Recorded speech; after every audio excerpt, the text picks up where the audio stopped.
Hello, in this video I want to show you how to remove and clean a filter in Lenovo E2 Pro. To do this, we'll need to open a top cover like this. Then there's a dustbin and we need to pull up this handle and then remove the dustbin like so. Then inside we can find our filter. To remove it, simply pull on it like that.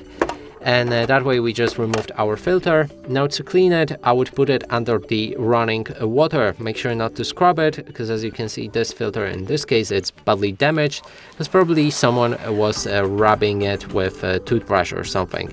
And don't do that, just pour some water on it and it should clean it nicely. After that we can put it to dry. Make sure it's fully dried out before inserting it back inside the dustbin.